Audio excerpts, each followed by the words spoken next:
Good afternoon. I call the Village Board of Trustees for Massena, July 10th special meeting to order. Roll call. Mr. Otto? Yes, sir. Mr. Carvel? Here. Mr. Shays? Here. Mr. LeBeer? Here. I am here. Entertain a motion to suspend with the normal agenda. Second. Mr. Carvel, second by Mr. Shays. All those in favor signify by saying aye. Aye. Opposed? Motion carries. This is a special meeting for the budget work session. Prior to that, we have a presentation.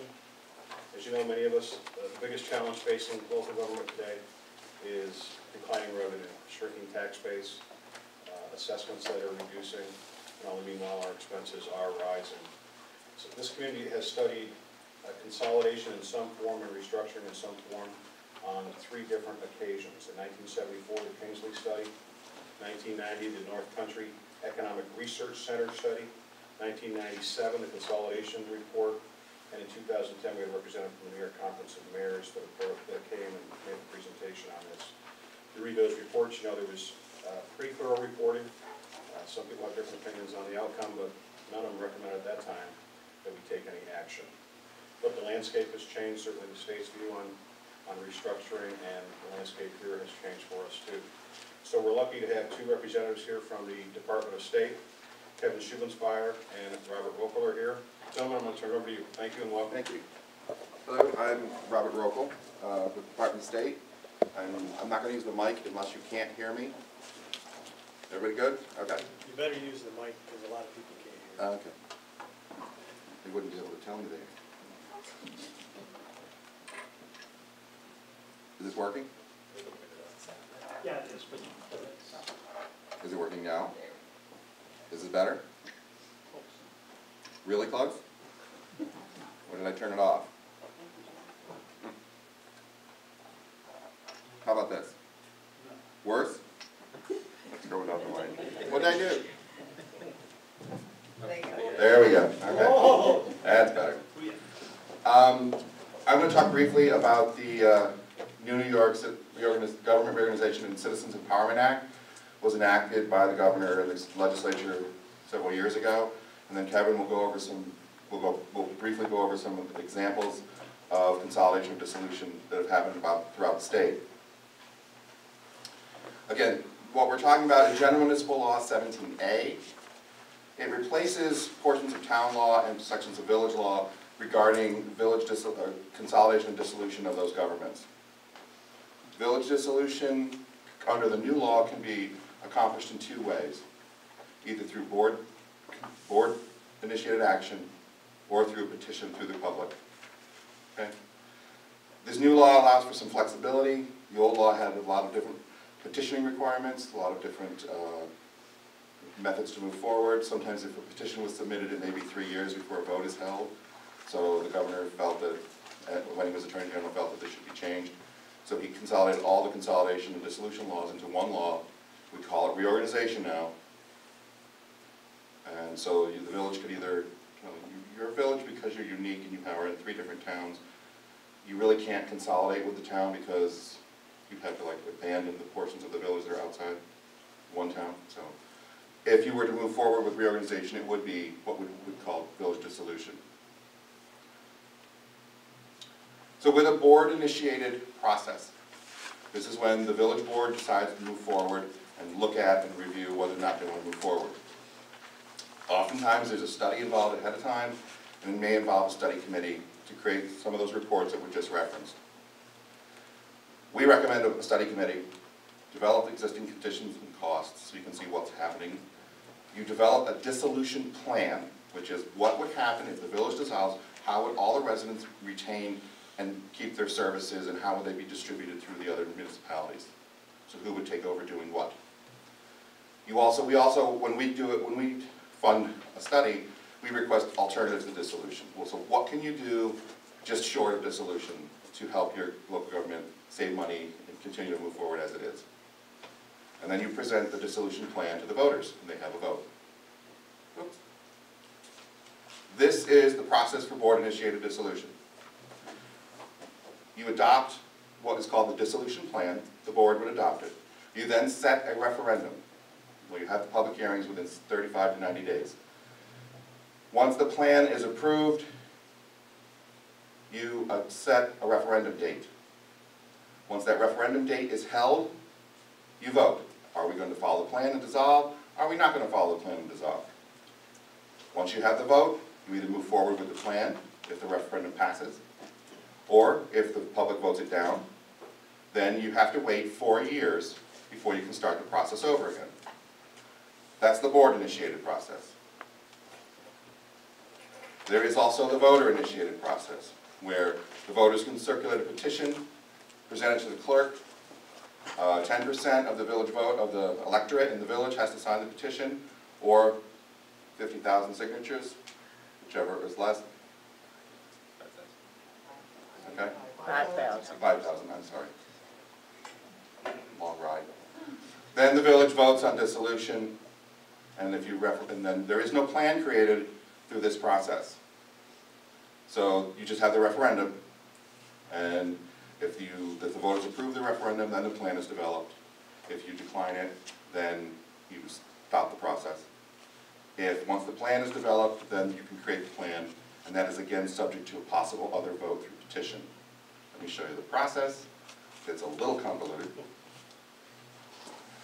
A petition is filed, you verify the signatures within 10 days, then you have to hold a meeting within 30 days, at which time you set the referendum date for the vote, which has to be within 60, no sooner than 60, but no later than 90 days. So once you hold the referendum, you have to meet within 30 days after the referendum, assuming it passes. If it doesn't pass, process stops. You have a 4-year waiting period. If the process continues, if the residents vote in favor of dissolving the village, you then have to create the plan. You have 180 days to create the plan. You then have to have public hearings. You can hold them within 35 to 90 days. The plan can be amended. You have another 60 days. Then the plan has to be approved. Once the plan is approved, the public has 45 days to petition the government to hold another vote. We like the plan. We don't like the plan. If you like the plan, you move forward and follow the plan to dissolution. If you don't like the plan, the law doesn't really say what happens, but this process, we assume the process stops at that point. It doesn't say you have to go back, but now again, this is a voter-initiated process. You've had a vote to dissolve. You've had a referendum. Let's say you had a referendum to say we didn't like the plan. The process just stops. In that particular case, there is no 4-year waiting period.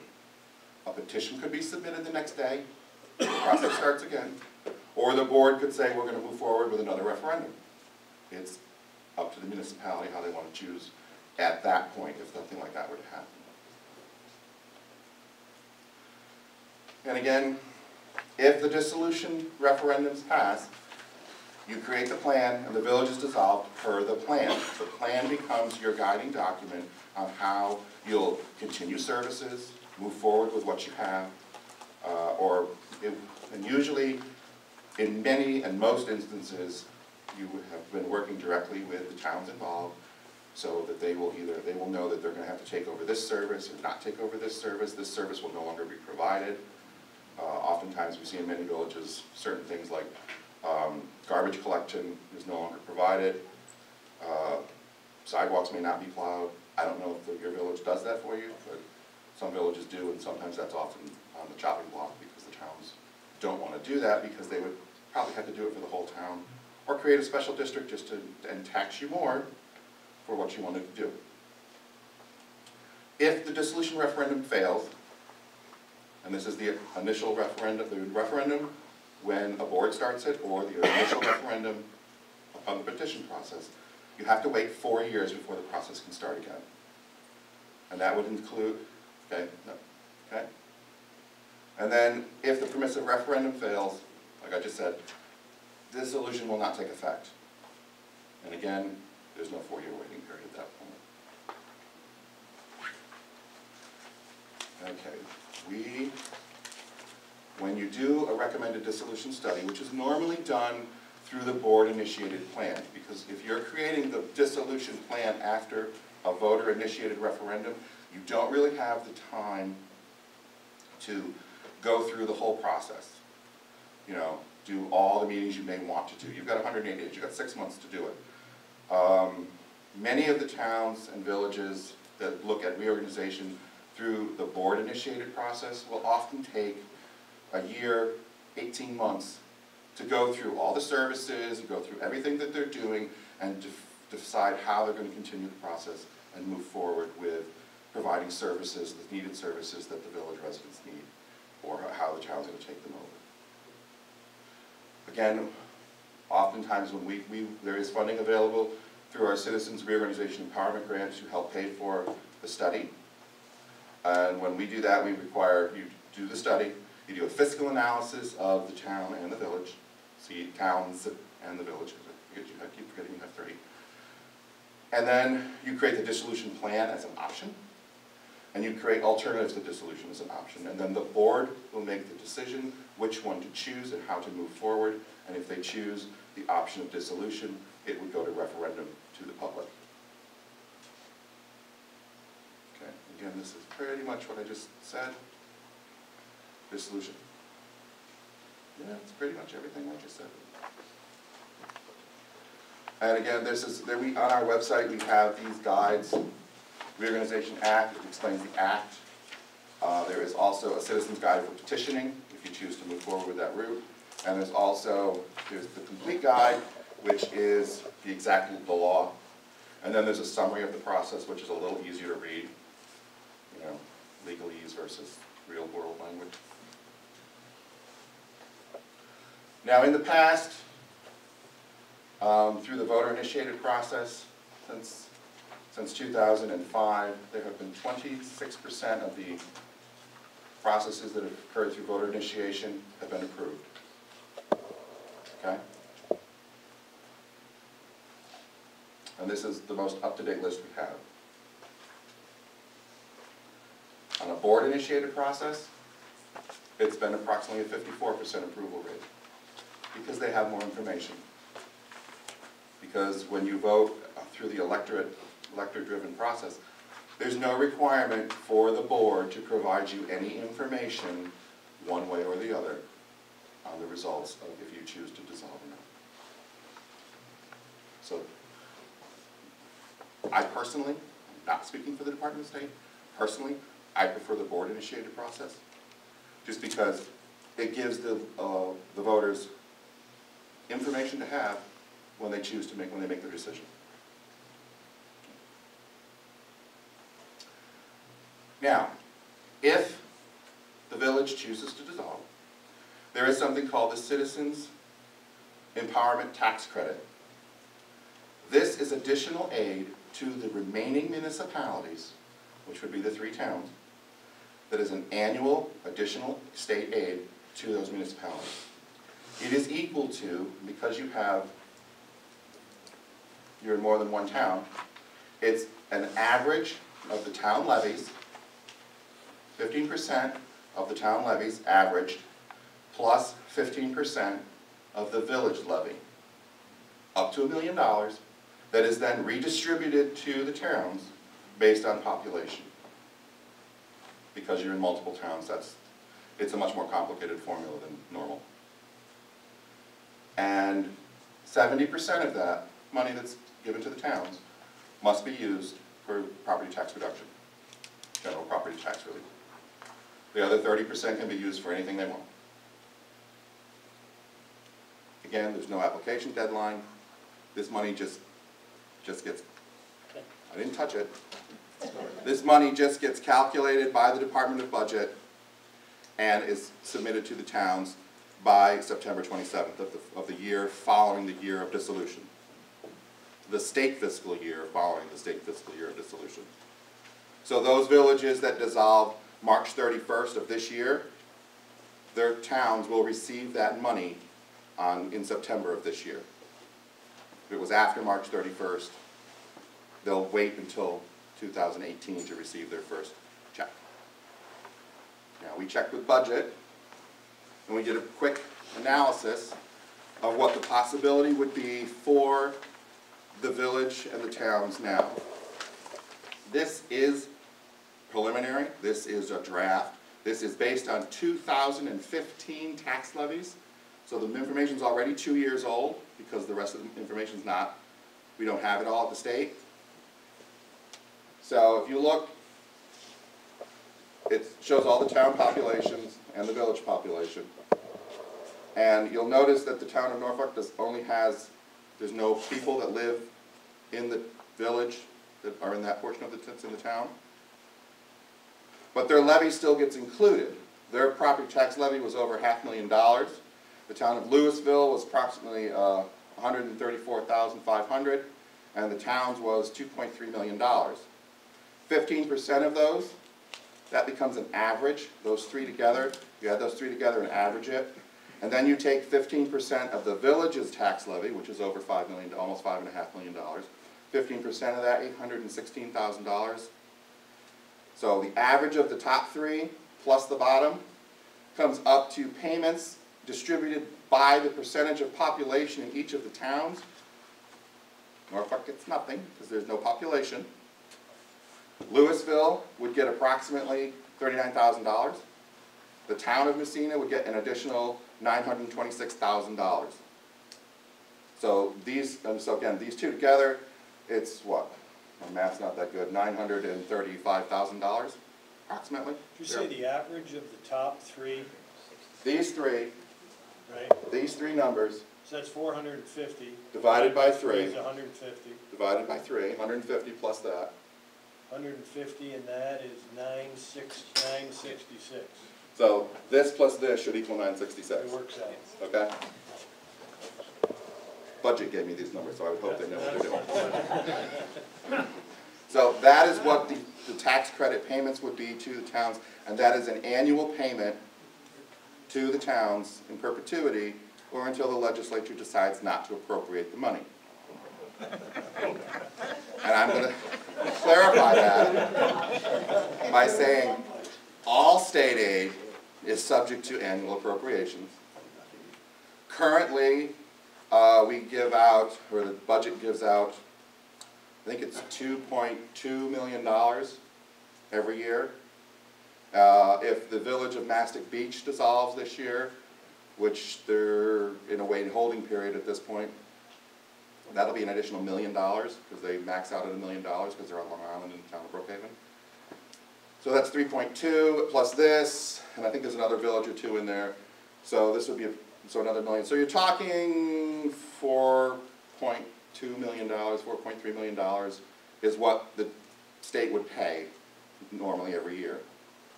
That's million, 4.2, let's say 4.5 million, out of a $153 billion budget. So, what is it, 1/10 or 1/100th of 1% of the budget or some crazy number like that? Peanuts, but we'll take it. Yeah. Going back to that, 70% of that, of what the town- 70% of that money is supposed to be used to reduce taxes. Okay. So that should be direct input to lower your tax levy. Now the other 30% can be used for anything they want, which in many cases it just becomes they're going to use it for tax savings unless they have a special project they want to do. And again, budget has made me stress. Preliminary draft, this will be based, if you were choose to dissolve, it's based on the full budgets of the year prior to the year of dissolution.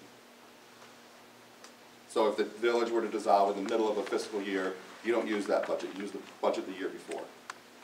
Because they want to give you the full 12-month budget. Okay, now I'm going to give it to Kevin. Maybe he can get the mic to work.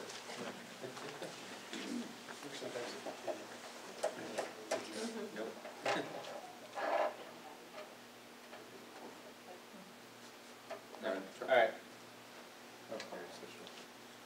Down. Down. All right.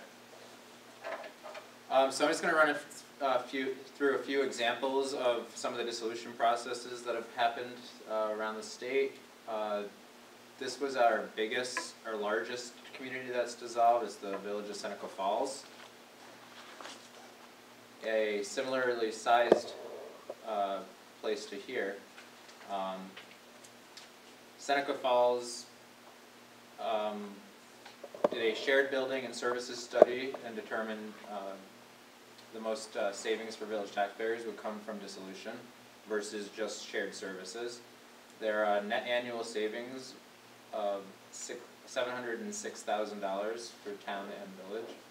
The village savings of $8.11 per 1,000, or 810 for village home assessed at $100,000. Some of the challenges in 2008. They had a study that revealed, these aren't challenges. No, they weren't. Historic preservation concerns in the village. The village preferred to retain their police protection because the town did not have police protection, and did not want a townwide police force. The study found that the majority of their village taxes are too high, and like everywhere in the state almost. Can I interrupt and ask one question? Sure. How does the village keep doing police services? Well, in this particular case, once the village dissolved, the town decided to make it a townwide police force. Yeah. Because a town cannot have a police district, but by law, they cannot only provide police in a specific area of the town. It has to be townwide or nothing. So if all three of these towns wanted to have police protection, they'd have to cover all three. Each would have to cover the whole town. So you can't have a special use district for police? No, not unless you get special state legislative approval, and that has not been granted since 1927. Yeah. And cross-jurisdictional has been a problem as well, especially, but you guys don't have the cross-county problem, but that hasn't been allowed either. So all functions and services became a town responsibility. Buildings and other assets go to the town as things you would expect, or they were sold to pay off village debt. They resulted in a fire district with two different companies, a special district for lighting, water, and sewer. So any services that you guys are being provided right now, with the exception of police, can go into a special district that you pay towards that, as people outside of the village already tend to know. But with a village, those things are contiguous with the village boundaries. And so their goals were to unify zoning codes and maintain the historic area strategies. So with these dissolution plans, you can put basically all your wants and dreams and hopes in there. Unfortunately, the town doesn't have to follow that, but with a good open process, if the towns are all involved with the process, typically these things all, there's a balance that's found. Get more to add? Here's your outcome. So the village went down $8.11, while the town increased $5.55. 155% change versus a negative 48%. And that's the town outside of the village. Right, that's what TOV is, sorry. So because the village taxes, including your town, county, and what would have been village. I think we left school out because they don't get involved in this law. The village residents saw a 48% reduction in their taxes. Town outside of village saw an increase of 157%. Town taxes normally go up slightly outside the village.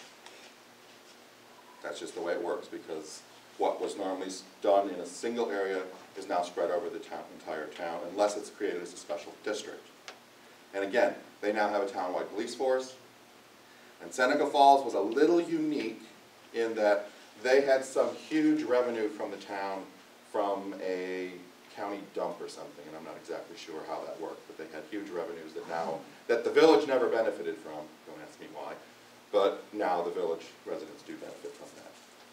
It's probably a good point to mention that with the dissolution votes, only the people in the village vote.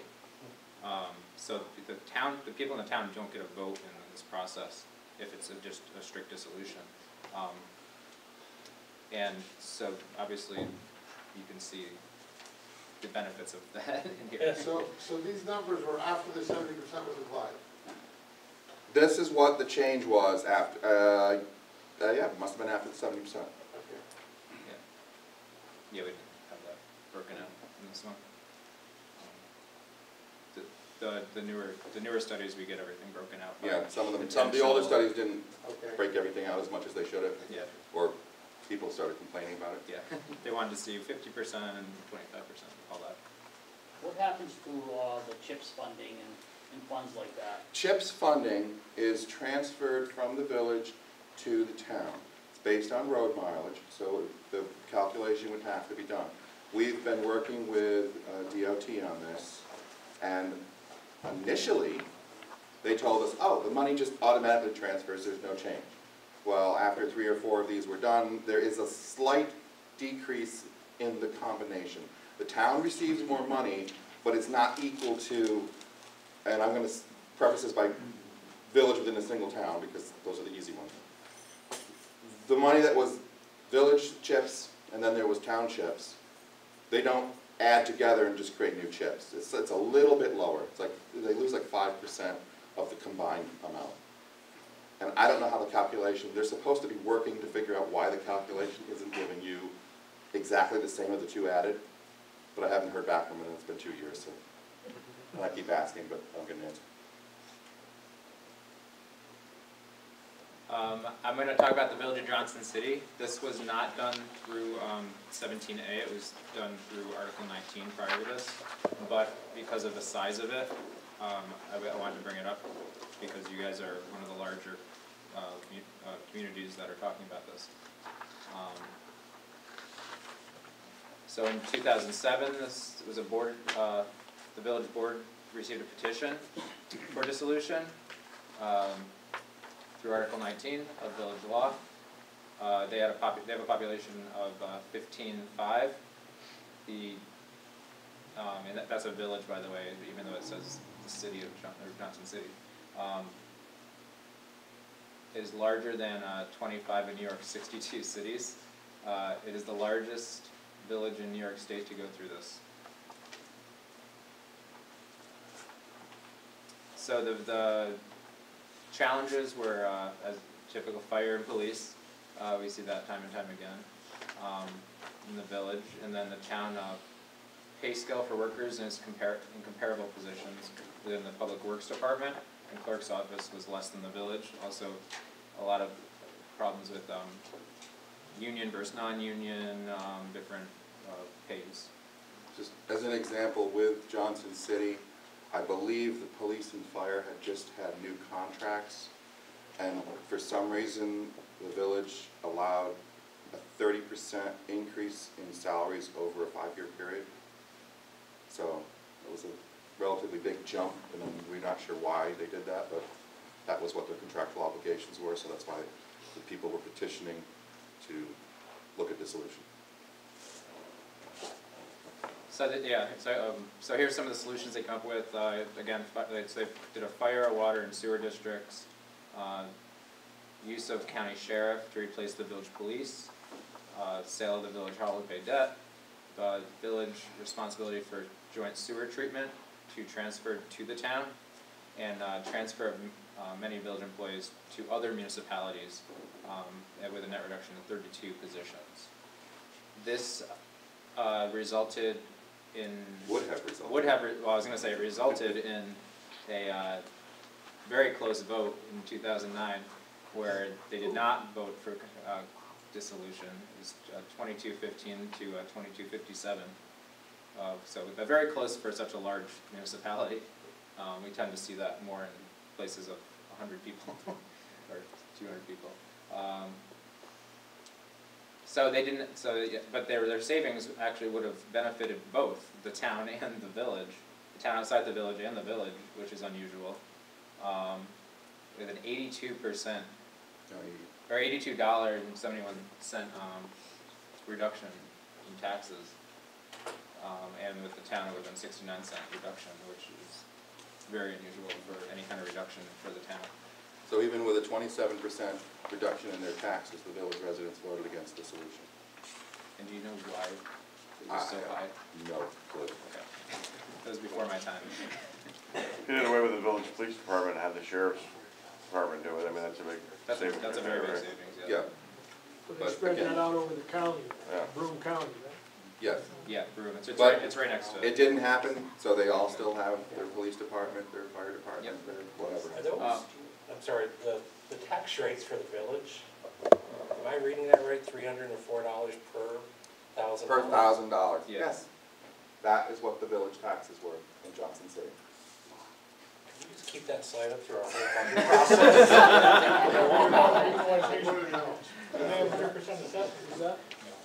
Was that the 100%. total? Yeah, well, I'm full not sure if value it was assessment? 100%. I don't know at this point. I'm not 100% sure if it was. But that is what tax rate was, and it was gonna go down to, you know, they were gonna see an $82 per thousand reduction, Okay. so, So still high even after the reduction. but still. Yeah, it's about percent change, so it would have been 27.2%. Oh, and so, if these things don't pass, there are, of course, other shared service options that can come out of these processes. And they'll be set up with a lot more information involved, because of the studies that you have to go through. The town of Johnson, the village of Johnson City and the town of Ellicottville now do have a joint planning and zoning board, and they do have a joint code enforcement office. So the building inspector is a single person that does both, as long as, that's the last I knew, like 2 years ago, that's the last I knew about it. And here's one of your neighbors in this county that's just recently dissolved, much smaller, obviously, the village of Herman. Oh.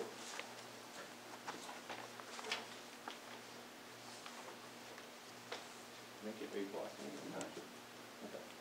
Okay. So that was in 2014, developed a detailed dissolution study that, and this is important, that answers the questions that the village and town have about the process, the impacts of dissolution, and how dissolving would affect residents and local governments. It wasn't saying that they had to dissolve, it was just it's laying out what if, what are the options, does it make sense? So some of their solutions, assistance from the Development Authority of the North Country, through the assistance of them, of DENC, they produced the inventory report for post-dissolution delivery of services. Mayor and Board of Trustees would be abolished, the village property sold or turned over, special districts set up for water, sewer, and lighting, and the tax impact of $8.75 per 1,000 for village taxpayers. I think they were 100%. Yeah. This is the results. It ended up being $8.32, and the town actually went up, or yeah, went up. That's a wrong call. And again, It went up 6 cents. but 95 out of 110 people voted for the dissolution once they had all the information. Right. So. Now, in this particular case, there was an unknown thing. It wouldn't apply here because there was a water withdrawal permit that the village was exempt from, but because they're transferring it to the town is not exempt. So prior to dissolution, they had to get the permit, bring everything up to code, and then transfer the new permit that they just got over to the town. So even with village dissolution, there are some. And that was a weird situation where they weren't really exempt anymore, but because they were so small, they weren't really on the radar of DEC. And so They were like flying under the radar. yeah, basically, yeah, DEC is just like, well, we didn't get to them yet because they were so far down the list. Keysville, a relatively close neighbor. Interesting one because Keysville is in 2 towns and in 2 counties. This was a really challenging one because the village government just said we're done and they walked away. And we realized that that was because they basically had a lot of issues Yeah, with the village was petitioned. Originally they were started as a board initiated, but they did receive a petition. It was voted to dissolve, and pretty much once the plan was created, they kind of gave up. I hate to put it that way, but from what I've heard from the 2 towns, they kind of walked away. So, and they had there was lack of maintenance on the buildings, there was water and sewer infrastructure that hadn't been updated, they didn't even have any backup, they didn't even have the stuff they needed to continue the water treatment. So you went in and it was basically. Yeah, they went in on on January 1st, and the heat was off in both the water and the sewer plant. There was no chemicals to continue maintaining either water treatment or sewage treatment, and they needed new roofs, and so everything was just a mess. So Rob actually worked close with both towns to kind of pick up the pieces of this. Yeah, and this was unique in that because it is in two towns, in two different counties. So you now have a water plant in one county, in one town, and a sewer plant in another that is providing services across municipal boundary lines to both. So it was a little unique and challenging. Because of the county issue, it's more so, but you've got the three towns, so it's going to be similar along those lines. Yeah, and that was challenging with the river being the county boundary as well. Yeah. And employee transfers and public properties they're still being worked out. Okay, yeah, so there. Yeah. Consolidation can save up to 20%. Sorry. Go on. Household tax reductions of almost 15% can be achieved through shared services. Level of service is often unchanged through service cooperation, as I said earlier. You can always keep services, it's just you have to go about it in a different way than how a village provides those services. But except for police.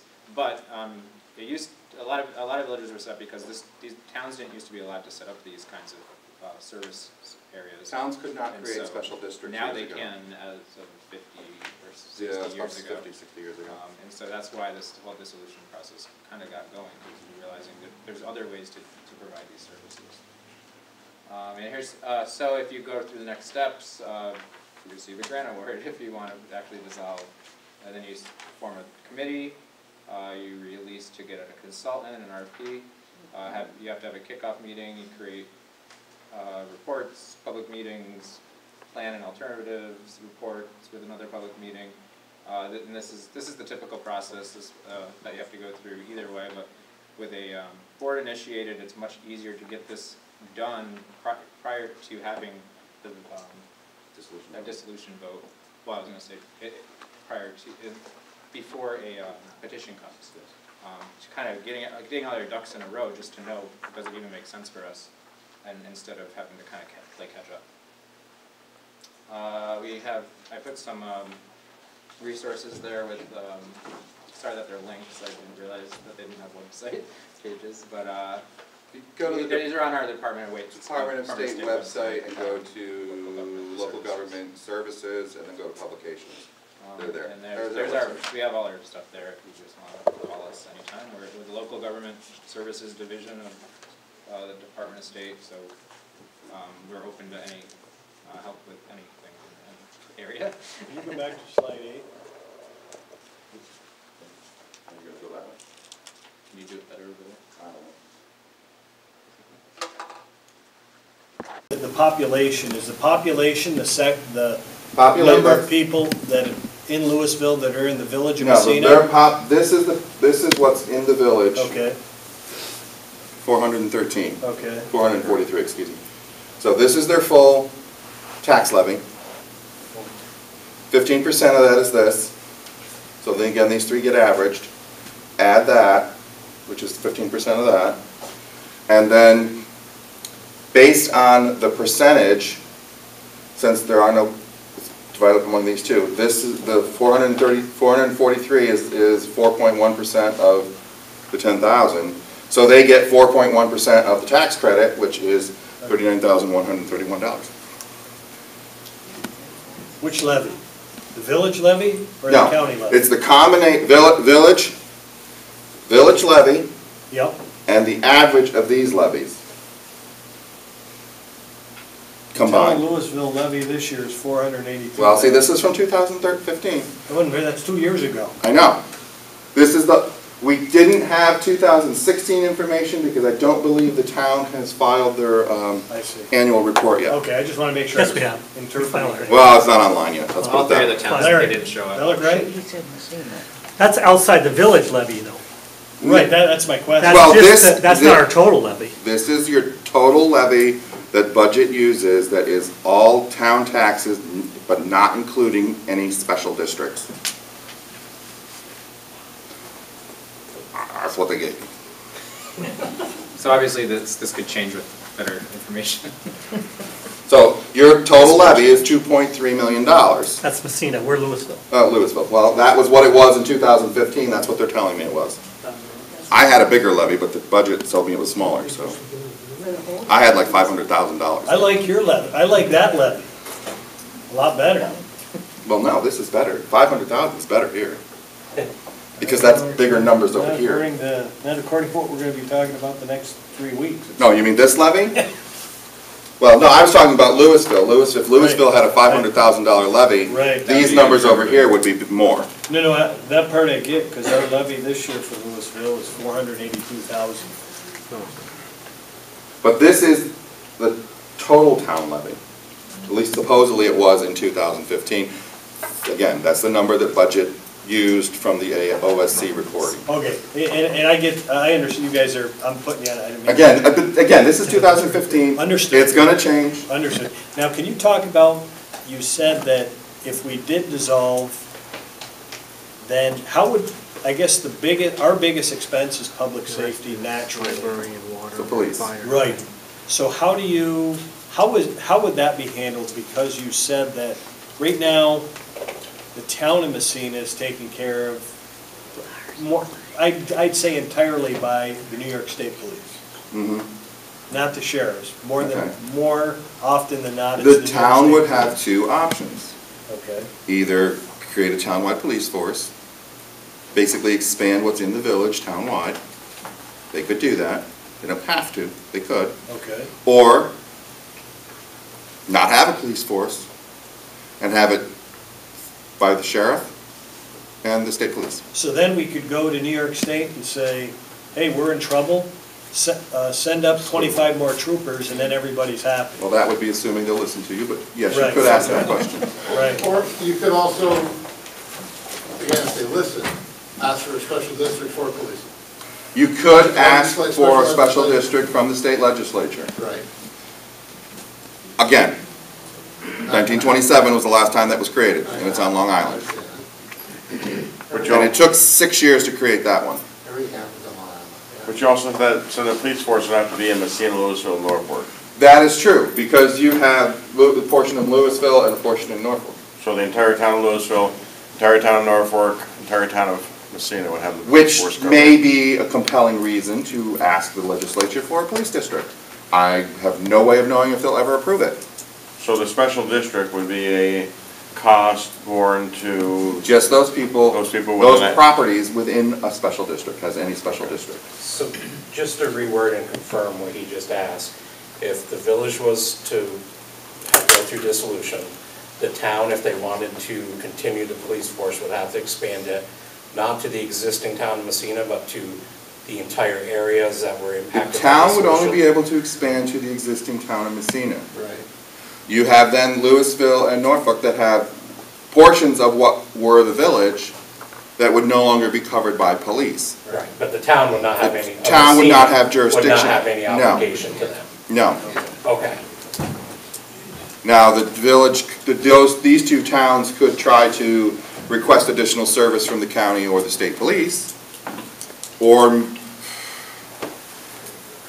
because you really can't do a contractual arrangement with the town of Massena if they have townwide police, because you wouldn't be, unless you're gonna say we're gonna do it for the whole town, unless you had a police district, which, again, subject to the state legislature. And the town of Norfolk has a police department, so they wouldn't need. Oh, you've already got one, so there you go. Yes. So Louisville's the only one that doesn't have it. Let me preface my suggestion by saying, what I'm about to say, I could get tarred and feathered, pilloried, drawn and quartered, or worse. That's it. I look at this chart, and I'm not gonna talk about Norfolk, because Norfolk to me looks like a non sequitur. There's no population impacted, and there's no money. Well, you advantage or get disadvantage. a percentage of their levy. Right, I understand, but other than that, there. But other than that, they get, Right. they don't benefit you at all. Would Or it they don't make get sense benefits. at this time, since the town of Louisville shares our school district, we share a hospital, this commercial center in Massena is really their commercial center. Would it make sense at this time to talk about consolidation of those two towns? Sure, why not? You could. Okay. You could do that. You could look at the consolidation of the two towns. And I'm sure you all heard about the Clifton and Fine vote. Right. That was an 18-month study for the towns of Clifton and Fine, and the board chose not to move forward with the results of their study. I mean, there's history here. You know, when they closed one of the elementary schools in Louisville, it was a really traumatic and serious issue. So I doubt if this would ever happen. But to me, it makes sense because it's not like it's two separate towns as far as all of the services and amenities. We have several villages that are looking at village dissolution, and they are in two different towns, and both of those towns are also looking at consolidation. So I can't think of them off the top of my head. They're in Chautauqua County and one in Sinclairville. Jerry and Charlotte are the towns. Sinclairville's the village. They were looking at consolidation, and then there was one in Monroe County. Wayne. I can't think of what it was. So the systems were agreeable. It is doable. It is doable. The same law would apply. The same process would apply.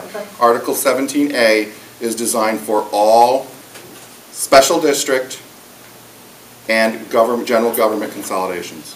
So except for schools and cities. Right.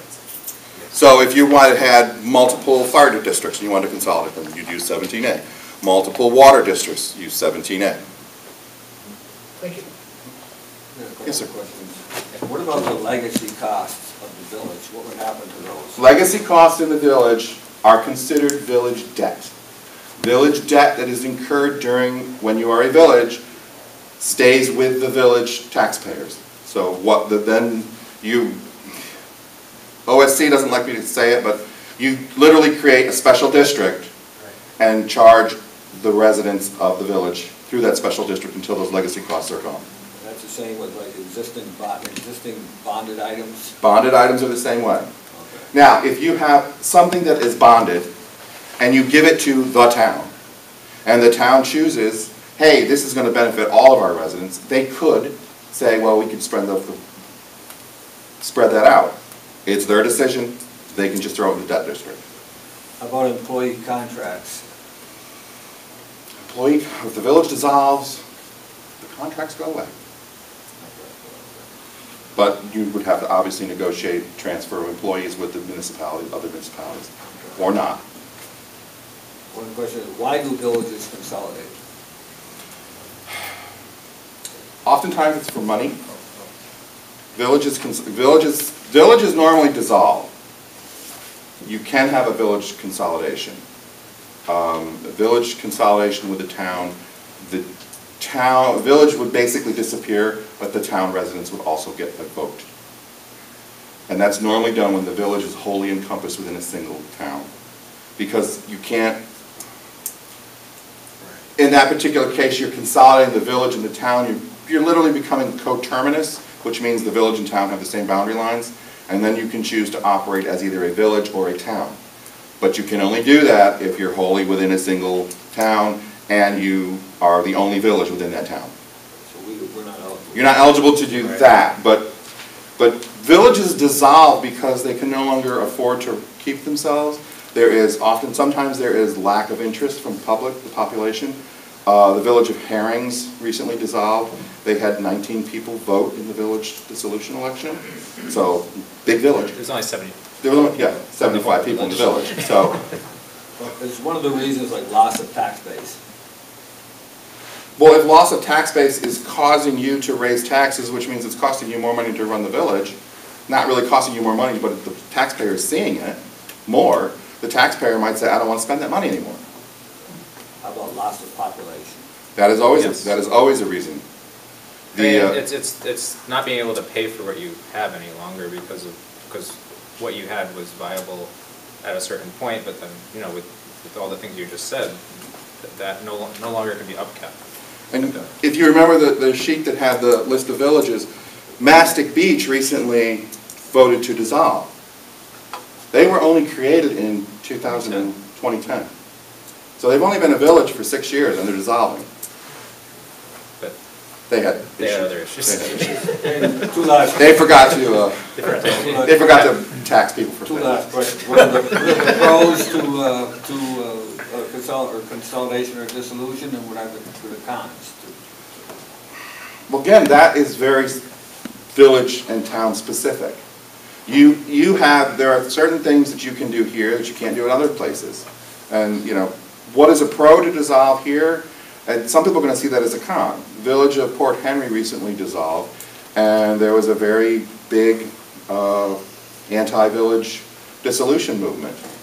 To the point where 3 village trustees were up for election running unopposed. They were all replaced by 3 write-in candidates. So, and there was another one that just had that. Forestville, I believe, had the same thing. Yeah. But, or you have the case where we did one in Richville, and it wound up that it would have cost the villagers much more than to dissolve than what they were, the tax benefits they were getting currently through the sales tax from the county. So there's all sorts of different things that go on in every community. That's why these studies just kind of flesh out all the benefits, all the negatives of these. Because I know with Richville, the issue was they were actually, their entire budget was less than the money they were receiving in sales tax revenue from the county. So the county was reducing county taxes by that amount in the village. So if the village were to dissolve, their county taxes would go up to what were the rest of the town, which were now higher than what the village tax plus the previous county tax were in the past. It would have been an $8 increase. Thank you. Yes? I got a couple different things. So just to, we've looked at dissolution and consolidation a couple times in the past, right? So everybody's clear, coterminous is off the table, never was on the table, won't work here. Because of your situation in multiple towns, I can't imagine. Unless the 3 towns consolidate, you want to become coterminous and there's no other villages in either of the 3 towns. Or if the town of Massena was to incorporate. To annex the those other areas within the other towns. I don't recall special use districts ever being considered in the previous studies. So special use districts can happen for everything but police. Mm-hmm. And the financial burden for those services are paid by the residents of those districts. Paid by the property owners within those districts, Right. yes. And water and sewer are normally done through user fees and not a tax levy. Okay. We talked about town consolidation, seems unlikely. In Canada, they went with regional municipalities, where several towns dissolved and created one municipality, sort of like consolidation. There's no additional incentive from the state to do that, anything like that? Well, if multiple towns were to consolidate, if you do 2, then 2, then these 2, the 4 become 1, citizens empowerment tax credit, citizens empowerment tax credit, and then a 3rd citizens empowerment tax credit. Now, this here, if you keep building upon consolidation, this money just keeps adding up. Okay.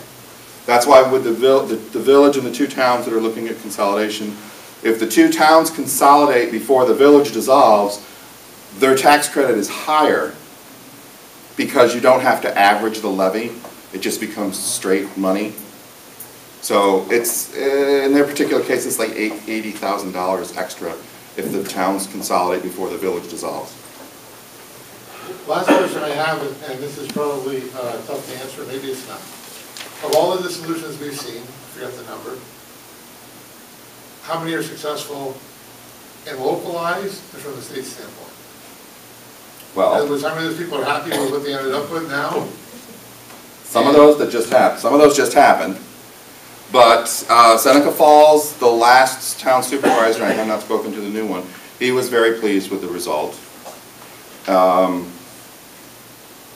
And in Seneca Falls, because the town's also Seneca Falls, and it's a historic place that people are drawn to. It hasn't lost any of that identity that a lot of people get worried about. It's still the same place. It's just the borders have kind of spread out.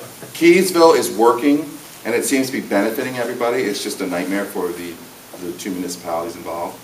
But that's their issue. But the public seems to find it okay. One of the communities we heard from about a lot of time a while back was Tyconderoga. And then all of a sudden, oh, it was terrible, they never should have dissolved, the people in Ticonderoga hate it. What do you hear from Ticonderoga these days? Well, that was almost 20 years ago, Right. so I don't We know. were looking at that 20 years ago. So, I'm not sure, I haven't heard of you. I don't know, I mean, I just know Okay. they're not in the best state of things, but, But I don't know if when- that would have been any different if they hadn't dissolved. I know when Port Henry was looking at dissolution, that was one of the, oh, Ticonderoga should never have done it, but nobody could point to anything specific other than, you know, Yeah, they're right here then. well, we shouldn't have done it. Well, why? Well, nobody could give a real answer that I could hear. Okay, good, thank you. Can a community, however, after they dissolve, as Joe got to, can they reincorporate themselves in the future? There's nothing in the statute that would prohibit the creation of a new village as long as you follow the village law, which I believe creation of villages and village law, Article 2 of village law. But because villages now have acreage requirements and population requirements, but they didn't in the years past. Massena would never have a problem with that, so that's not an issue. It's like they gotta have a population of at least 500, with at least 5 square miles. So a lot of places are kind of grandfathered in. But- we do have one area in, where 4 towns are looking at consolidating together. So things are, people are getting wind. There are, 2 small communities with 2 medium-sized communities. With, a lot of them, I think they all share a school district. Yes, and that's in Otsego County. Yeah, near Cooperstown. Yeah, so, and we did have 2 villages, 2 towns, the towns of Homer and Scott, looking at consolidation like 5 or 6 years ago. They did the study, and I forget which one was which. One of them, it was going to save like 3%, and the other one was going to save like 20% in their town taxes. The town that was going to save the 20% voted against consolidation, so the consolidation did not happen. So I'm just throwing that out there. Because you never know how the vote's going to go. I also remember that New York City was created out of, and that's a regionalized government in many ways. There things can happen in the state if everybody, if there's enough drive towards it. And you were talking regionalized government, they're now looking at Syracuse and Onondaga County. Right. I don't know what's going on there. Again, that's going to require special state legislation because there's currently no mechanism to do what they want to do. Yes, ma'am. It's probably a stupid question, but what is the Only advantage? if I Why can't does answer the it. state push this so much? Because they're gonna still have, now they've gotta pay us $1 million a year. Yeah. Why do they keep pushing us? What is the advantage? The governor's position has been that the number of local governments in the state is just too high to run an efficient state. There are 62 counties, 62 cities, 32 towns. There are now 540 villages. There used to be 556. At least 10 years ago when I started. So, and then there's a bunch of special districts, which he's also counting, like school districts, fire districts, all the other lighting districts, sewer, water, that equal somewhere over 10,000, what he calls 10,000 local governments. He just thinks there's too many. And it is, in many instances, local governments are finding it difficult to either afford to exist, find people to run for office. They're just not what they were before, and they can't do it anymore. And the 17A was designed to make it easier for local governments to move forward with that plan. Now, as per the Department of State, I just gave you the governor's spiel. As per the Department of State, it's your decision. If you want to petition or want to have the board move forward with a dissolution study, review all your options, and then you decide, yes, we want to move forward, that's fine. If you say no, whether it be through referendum or the board says no, it's your decision. The Citizens Reorganization Empowerment Grants, we